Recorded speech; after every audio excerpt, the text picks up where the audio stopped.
कर्म करेगा वैसे फल देगा भगवान, ये है गीता का ज्ञान, ये है गीता का ज्ञान। हम आते हैं गीता जी अध्याय नंबर 11 के श्लोक नंबर 32 और 46, 47 और 48 में। उससे फिर क्लियर होगा कि गीता ज्ञानदाता श्री कृष्ण से भिन्न है। वहाँ गीता ज्ञानदाता कहता है तो कि मैंने अब ये विराट रूप दिखाया तेरे को, इस विराट रूप को अर्जुन तेरे अतिरिक्त पहले किसी ने नहीं देखा। यदि श्री कृष्ण जी गीता बोल रहे होते तो ये शब्द नहीं कहते कि मेरे विराट रूप को तेरे अतिरिक्त पहले किसी ने नहीं देखा, क्योंकि श्री कृष्ण जी तो अपना विराट रूप कौरवों की सभा में दिखा चुके थे। सब कौरवों ने देख लिया था, तभी तो उनकी आंखें बंद हुई, देख के डर गए। इससे सिद्ध हो गया कि श्री कृष्ण जी ने गीता जी का ज्ञान नहीं कहा। अब देखिएगा अपनी आंखों से और इन सदग्रंथों को आपके रूबरू करते हैं। श्रीमद् भगवत गीता, गीता प्रेस गोरखपुर से प्रकाशित है। जयदयाल गोविंद का इसके अनुवादक है। अध्याय नंबर 11 का श्लोक नंबर 32 देखो। इसमें ये खुद कहते हैं, गीता ज्ञानदाता स्वयं कहता है कि मैं काल हूं और सबको खाने के लिए आया हूं। अध्याय नंबर 11 श्लोक नंबर 32। अब क्या कहता है, लोकों का नाश करने वाला बड़ा हुआ काल हूं। महाकाल नहीं है, परवर्ध है, बड़ा हुआ काल है, अस्मि, मैं काल हूं। इसमें इन लोकों का नाश को नष्ट करने के लिए प्रवृत्त हुआ हूं। ये प्रतिपक्ष की सेना में सतित योद्धा लोग हैं, वे तेरे बिना भी नहीं रहेंगे, अर्थात तेरे युद्ध ना करने से भी इनका नाश हो जाएगा। अब 46 में देखिएगा, 11 के अध्याय नंबर 11 का और श्लोक नंबर 46। अब कृष्ण जब उसने विराट रूप दिखा दिया तो क्या कहता है कि मैं वैसे ही, अर्जुन कह रहा है हे विष्णु, यानी वो कृष्ण ही मान रहा है उसको और विष्णु ही मान रहा है अर्जुन, क्योंकि उसको ज्ञान नहीं। मैं वैसे ही आपको मुकुट धारण किए हुए, हाथ में गदा चक्कर हाथ में लिए हुए देखना चाहता हूं। इसलिए हे विश्वरूप, हे सहस्र बाहो माने 1000 भुजा वाले, आप उसी चतुर्भुज रूप से प्रकट होइए। अपने आत्माओं 46 से हम चले हैं। श्री कृष्ण जी विष्णु जी के अवतार हैं और विष्णु जी 4 भुजा के भगवान हैं, 5 में नहीं लगा सकते। वो 2 भी बना सकते हैं और 4 भी दिखा सकते हैं, इससे अधिक नहीं है। और ये 1000 भुजा का भगवान ये ज्योत स्वरूपी काल है, निरंजन है, ये ब्रह्म है। इसमें कहा कि सहस्राबाहो माने 1000 भुजा वाले भगवान, आप उसी चतुर्भुज में आइयो। क्योंकि श्री अर्जुन को पता है कि विष्णु तो कृष्ण विष्णु का अवतार है और विष्णु जी 4 भुजा वाले हैं, तो आप उसी अपने चतुर्भुज रूप में आइए। इससे सिद्ध हो गया कि 1000 भुजा का भगवान ये काल है। आगे देखो, अब 47 में कहा है, गीता अध्याय नंबर 11 का श्लोक नंबर 47 देखिए। हे अर्जुन, अब गीता ज्ञानदाता बोलता है, ये भगवान वाच, श्री भगवान वाच।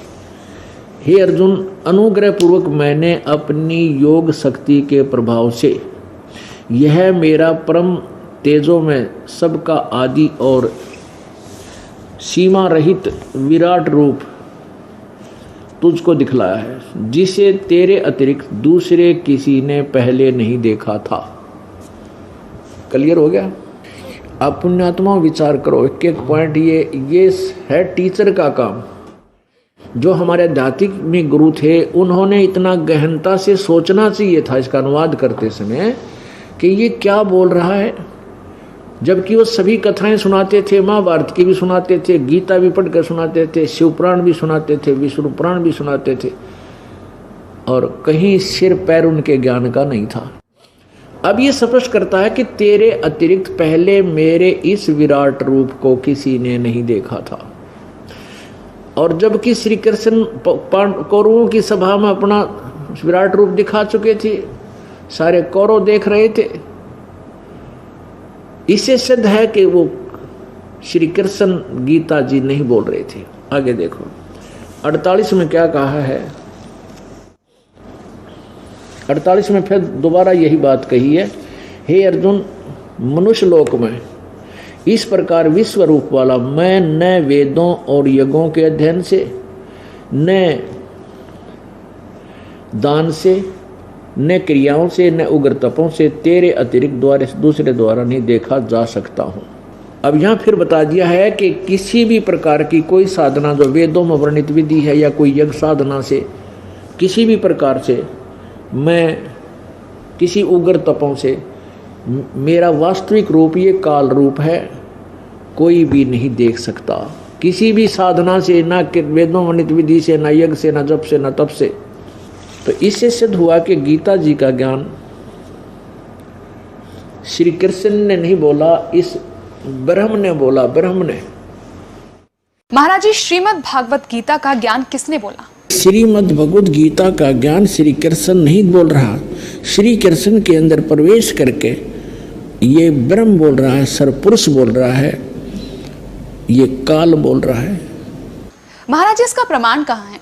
अब आपको दिखाते हैं कि जब महाभारत का युद्ध समाप्त हो चुका और युधिष्ठिर जी को राजगद्दी प्राप्त होगी, तो श्री कृष्ण ने कहा पांडवों से कि अब मैं द्वारका जाना चाहता हूँ।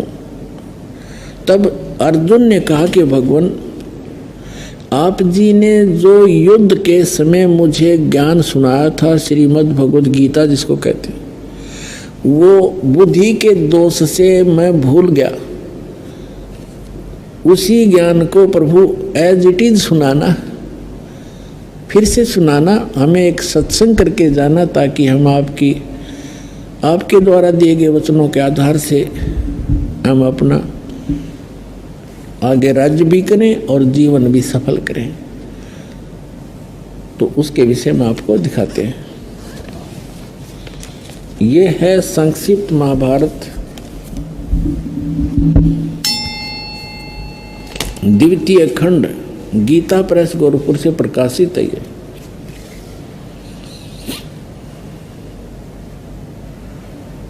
और कहाँ से छपा है? इसके अनुवादक भी वही हैं, द्वितीय खंड, संपादक तथा संशोधक जयदयाल गोविंद का, और ये यहाँ से छपी है।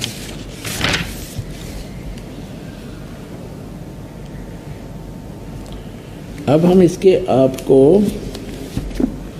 667 पृष्ठ पर ले चलते हैं। ये है 667 पृष्ठ।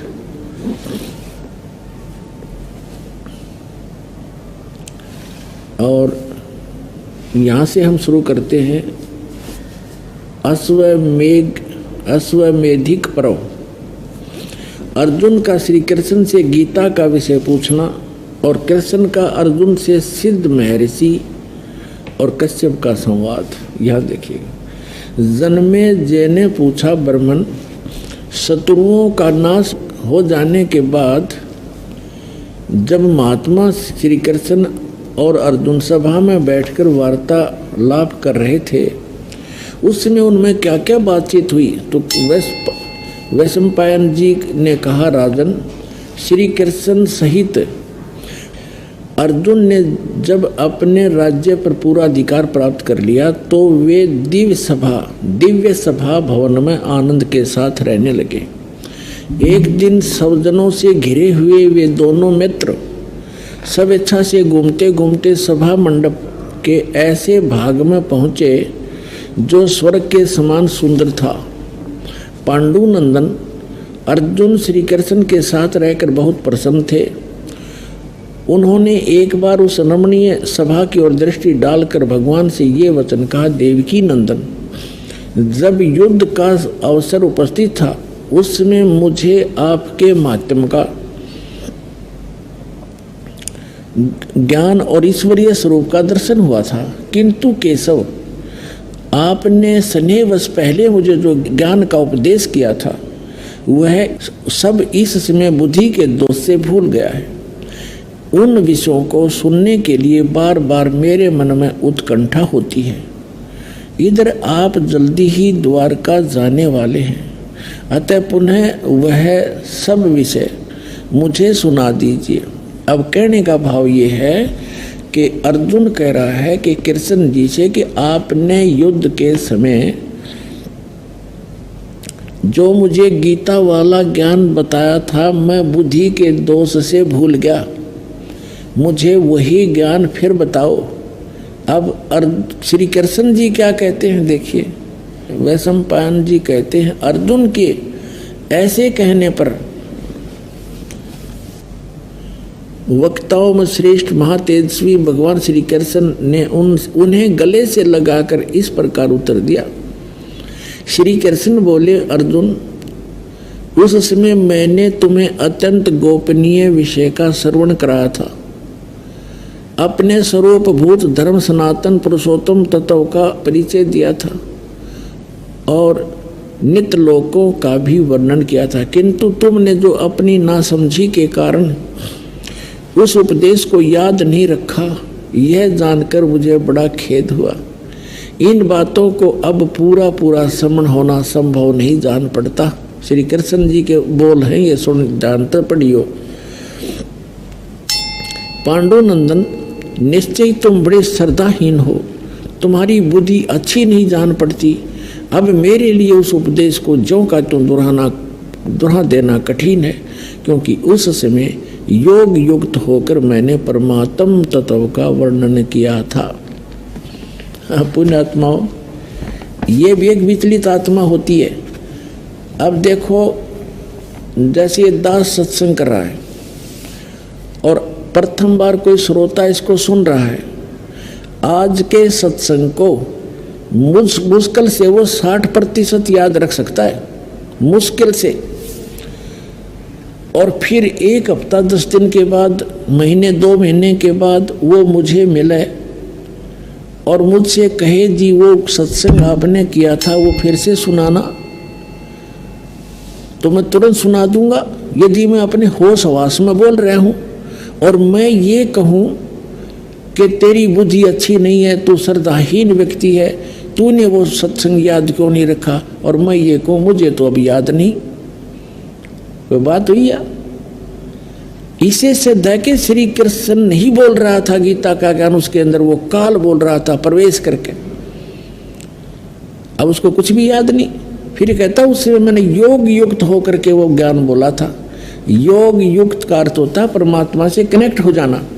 इसे सिद्ध है कि परमात्मा कोई अन्य है जिससे वो कनेक्ट होने की बात कर रहा है। और जब युद्ध के मैदान में इसे भयंकर स्थिति में योग युक्त हो सकता है, अब पीस माइंड पीस है, उस टाइम तो शांति है, तो उसमें और जल्दी हो जाना चाहिए था योग युक्त, जबकि बिजली गिर गई। वास्तविकता ये है कि श्री कृष्ण जी ने योग ज्ञान पता ही नहीं ना उन्होंने बोला, उन्होंने फिर आगे इसमें अपने सत्र का ज्ञान दे रखा। वो गीता से मेल भी नहीं खाता। इससे आगे गीता है अलग से लिखी हुई है, वो तो गीता से मेल भी नहीं खाता, कैखे भी नहीं मिलता आपस में। तो कहने का भाव ये है कि श्री कृष्ण में प्रवेश कर कई काल बोल रहा था। इसके बहुत से प्रमाण हैं। जैसे अब पहले तो ये प्रसंग क्लियर करता हूं कि जैसे अब श्री कृष्ण में प्रवेश करके काल बोला था, और ये काल कौन है? ये ब्रह्मा विष्णु महेश के पूज्य पिताजी हैं। और गीता अध्याय नंबर 4 के श्लोक नंबर 5 और 9 में ये क्या कहता है कि अर्जुन, तेरे और मेरे बहुत जन्म हो चुके, तू नहीं जानता, मैं जानता हूं। मेरे जन्म और कर्म अलौकिक हैं। इसके कर्म अलौकिक कैसे हैं? जैसे श्री कृष्ण में प्रवेश करके प्रेत की तरह गीता का ज्ञान बोल दिया।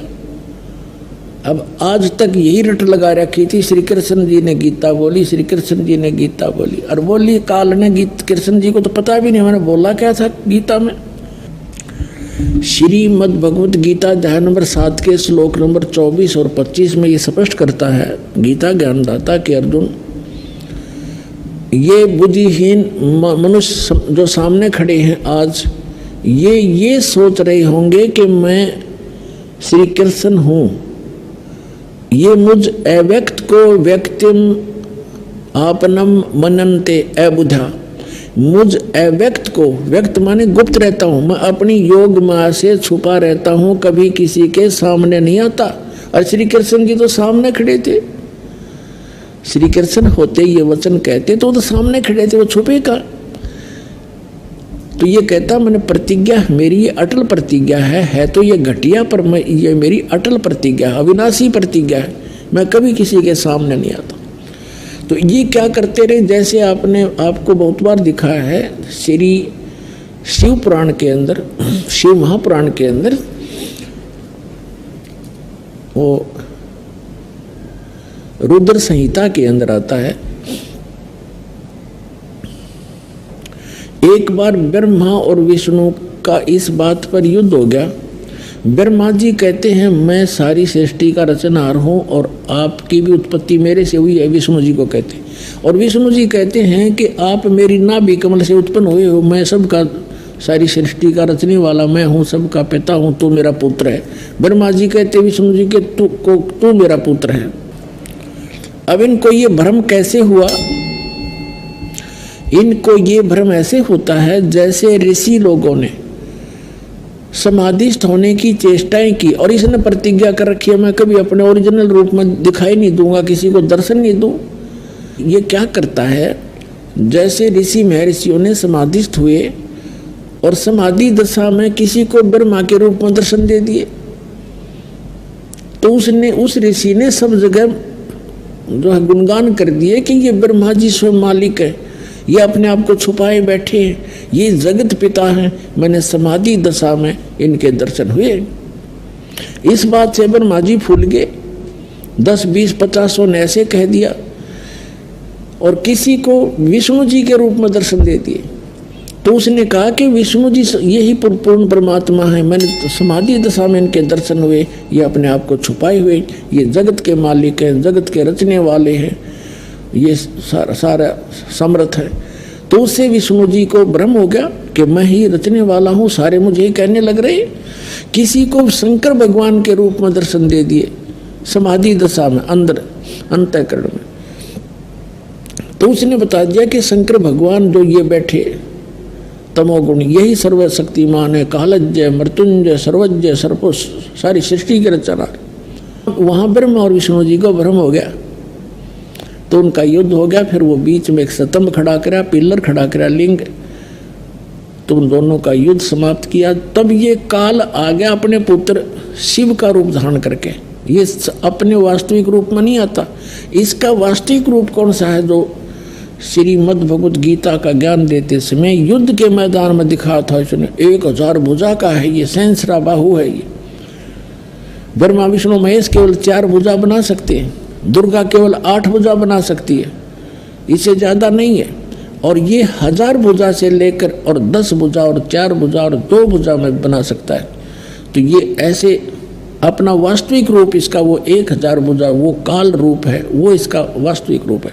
तो उस वास्तविक रूप में ये कभी किसी को दर्शन नहीं देता, इसने प्रतिज्ञा कर रखी है। तो इसी का एक प्रमाण दिखाते हैं श्री विष्णु पुराण के अंदर कि एक बार राक्षसों का और देवताओं का युद्ध हो गया। देवता युद्ध में हार गए और राक्षस विजयी हो गए। देवता वहाँ से भागकर समुद्र के किनारे जाकर के तपस्या करने लगे, हे भगवान, हे सच्चिदानंद, हे सर्वशक्तिमान, हे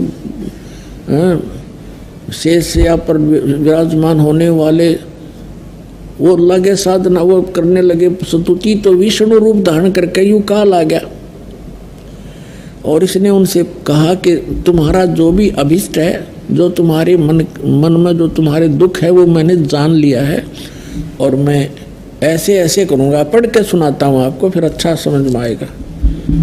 ये देखिएगा श्री विष्णु पुराण, गीता प्रेस, गोरखपुर से प्रकाशित।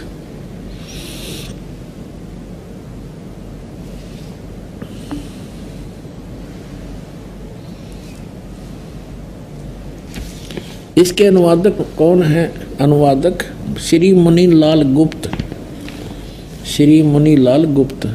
और ये कहाँ से प्रकाशित है, कहाँ से छपी है? ये यहीं से प्रकाशक व मुद्रक हैं, गीता प्रेस गोरखपुर, गोविंद भवन कार्यालय कोलकाता का संस्थान। ये इनके फोन और फैक्स में। ये है चतुर्थ अंश और ये 233 पृष्ठ पे। हम यहाँ पढ़ेंगे पुरंजय का भी एक दूसरा नाम पढ़ा। यहाँ लिखा कि पूर्व काल में त्रेता युग में एक बार अति भीषण देव असुर संग्राम हुआ। देवताओं और राक्षसों का युद्ध हुआ। उसमें महाबलवान दैत्य गण से पराजित हुए देवताओं ने भगवान विष्णु की आराधना की। तब आदि अनंत शून्य अशेष जगत प्रतिपालक श्री नारायण ने देवताओं को प्रसन्न होकर कहा, आप लोगों का जो कुछ अभिष्ट है वह मैंने जान लिया है। उसके विषय में यह बात सुनिए। राज ऋषि ससाद का जो पुरंजय नामक पुत्र है, उस अक्षत्रिय श्रेष्ठ के शरीर में मैं अंश मात्र से अवतीर्ण होकर, यानी कुछ समय के लिए उसमें प्रवेश करूंगा, इस पुरंजय के शरीर में होकर उन संपूर्ण दैत्यों का नाश करूंगा। तुम लोग पुरंजय को दैत्यों के वध के लिए तैयार करो। अब कहता है मेरे कर्म अलौकिक हैं। ये कर्म अलौकिक यूं हैं कि पुरंजय के अंदर जो पुरंजय को खड़ा कर लिया, असुर और देवता आमने सामने युद्ध के लिए खड़े हो गए और यूं काल जो है पुरंजय के शरीर में प्रवेश कर गया और वह राक्षसों को मार डाला। अब और दिखाता हूं 243 पृष्ठ पे चतुर्थ अंश ही चल रहा है, अध्याय 3 का श्री विष्णु पुराण 242 पृष्ठ पे तीसरा अध्याय। यहाँ पूर्व काल में रसातल में मोने नामक 6 करोड़ गंधर्व रहते थे। उन्होंने समस्त नाग कुल के प्रधान रतन और अधिकार छीन लिए थे। गंधर्वों के पराक्रम से अपमानित उन नागेश्वरों द्वारा स्तुति किए जाने पर उसके स्वर्ण करने से जिनकी विकसित कमल सदृश आंखें खुल गई हैं, निंद्रा के अंत में जागे हुए उन जलसाई भगवान सर्वदेवेश्वर को प्रणाम कर उनसे नागगण ने कहा, भगवान इन गंधर्वों से उत्पन्न हुआ हमारा भय किस प्रकार शांत हो।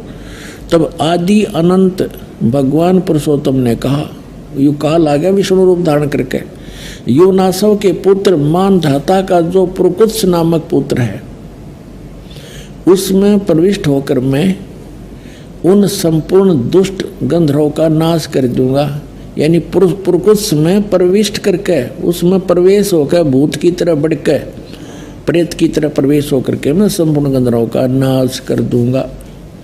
इति सिद्धम के ये काल ऐसे अलौकिक कर्म करता है। इसी प्रकार इसने श्री कृष्ण में प्रवेश करके गीता जी का ज्ञान बोला है। समझदार को संकेत पर्याप्त है। अब दास आपको सुनाने जा रहा है कि गीता ज्ञान दाता 7वें अध्याय के 12वें श्लोक में कहता है कि जो कुछ भी रजोगुण से उत्पन्न होने वाला भाव है, यानी सृष्टि जिससे होती है, रजोगुण के प्रभाव से प्रत्येक प्राणी इतना प्रेरित होता है कि संतानों उत्पत्ति करता है। और सतोगुण से होने वाला भाव है, यानी सतोगुण से एक दूसरे में प्रेम मोह ममता, उससे मोह जागृत होता है, ममता बनती है एक दूसरे में। और तीसरे से संहार क्रोध तमोगुण, जो तमोगुण से होने वाला यानी शिवजी से होने वाला जो भाव है वो संहार है। इन तीनों जो कुछ भी हो रहा है उसका निमित्त कारण मैं हूँ, गीता ज्ञानदाता कहता है। ये काल है। आपको सृष्टि रचना में बहुत बार सुनाया है और कभी फिर सुनाएंगे। इसको एक श्राप लगा हुआ है इस ब्रह्म को, सरपुरुष को। 1,00,000 मानव शरीरधारी प्राणियों का ये नित्य आहार करता है।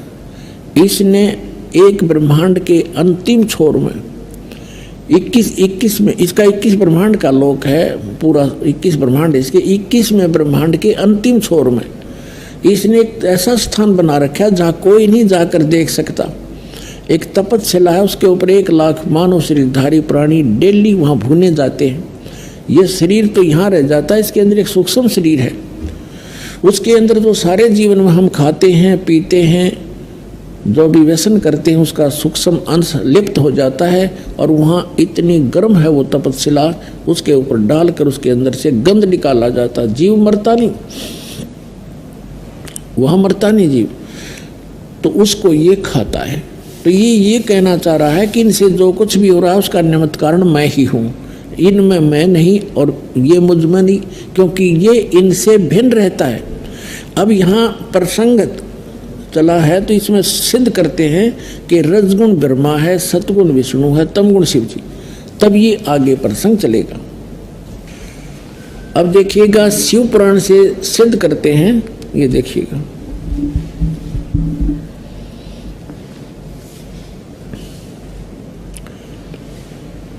ये गीता प्रेस गोरखपुर से प्रकाशित है।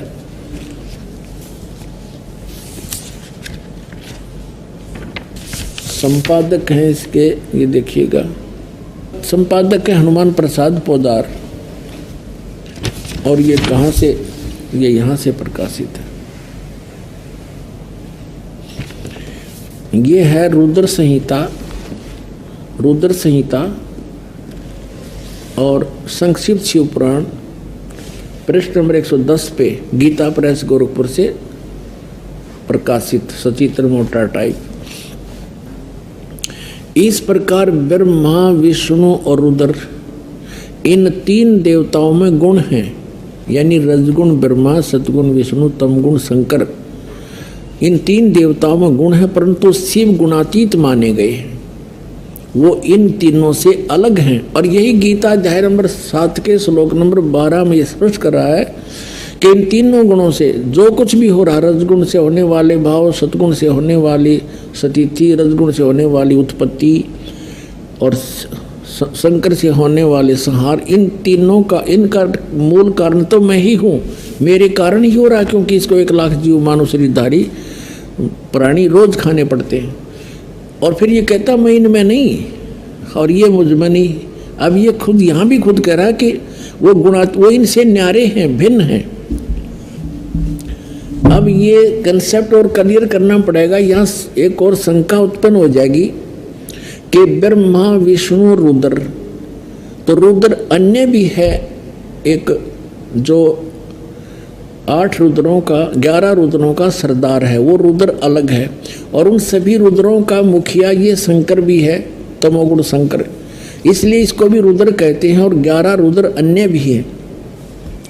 तो ये भी स्पष्ट करना पड़ेगा कि ये ब्रह्मा विष्णु रुद्र और ये महेश इनसे अलग है, ये इनका पिता। ये देखिएगा, एक समय जैसे दास ने बताया था कि ब्रह्मा और विष्णु का आपस में इस बात पर युद्ध हो गया। ब्रह्मा जी कहने लगे मैं, तू मेरा पुत्र है विष्णु जी से, और विष्णु जी कहने लगे तू मेरा पुत्र है।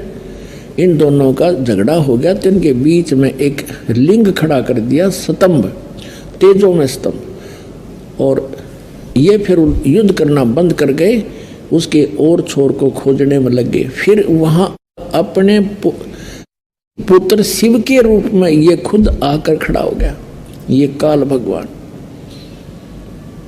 और फिर इनको कैसे संबोधित करता है ब्रह्मा और विष्णु को, सुनिएगा। ये देखिएगा विद्वेश्वर संहिता, ये है विद्वेश्वर संहिता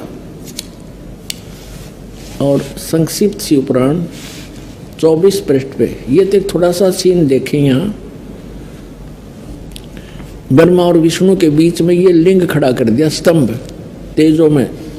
और फिर यहाँ आकर के क्या बोला, ब्रह्मा और विष्णु ने पूछा प्रभु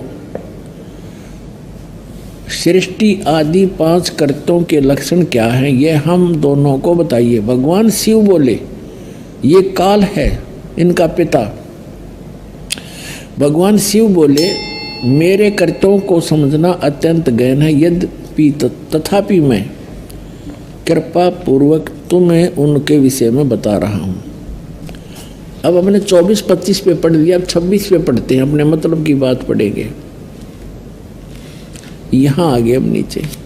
पुत्रो, ब्रह्मा और विष्णु को ये काल बोल रहा है, पुत्रो तुम दोनों ने तपस्या करके प्रसन्न हुए मुझ परमेश्वर से सृष्टि और सतिथि नामक दो कृत यानी जो दो विभाग, ये दो जॉब प्राप्त किए हैं और ये दोनों तुम्हें बहुत प्रिय है। इसी प्रकार मेरी विभूति स्वरूप रुद्र और महेश्वर ने, मैं नहीं है, ने दो अत्यंत उत्तम कृत्य संहार और तिरोभाव प्राप्त किए। अब देखो ये ब्रह्मा विष्णु तो ये हो गए दोनों पुत्र, रुद्र और महेश्वर ये इन दोनों से न्यारे यानी चार हो गए, और बोलने वाला वो इनका पिता इनसे अलग है। अब यहाँ फिर और देखते हैं, स्पष्ट हो जाता है। यहाँ देखो,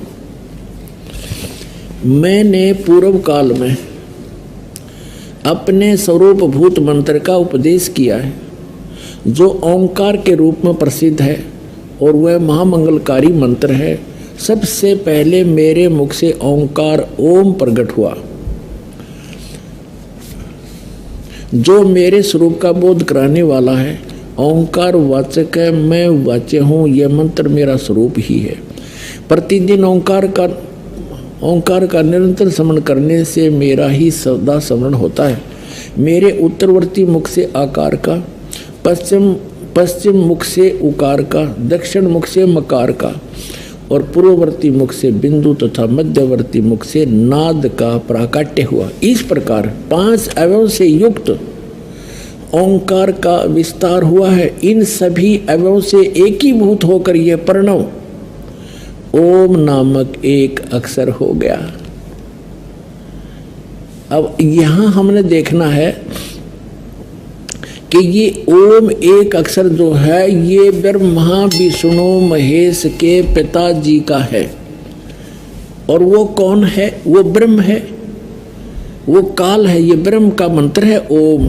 गीता अध्याय नंबर 8 के श्लोक नंबर 13 में ये गीता ज्ञानदाता गीता बोल रहा है। इसे ये भी स्पष्ट होता जाएगा।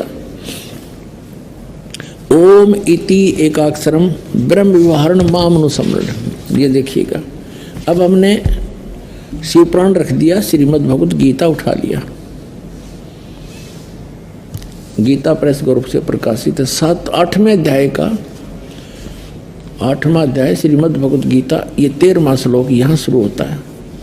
ये 13वां श्लोक यहाँ पर है। इसमें क्या है? ओम इति एकाक्षरम ब्रह्म व्यवहारण माम अनुसमरण ये प्रयाति तजन देहम स याति परमाम गतिम।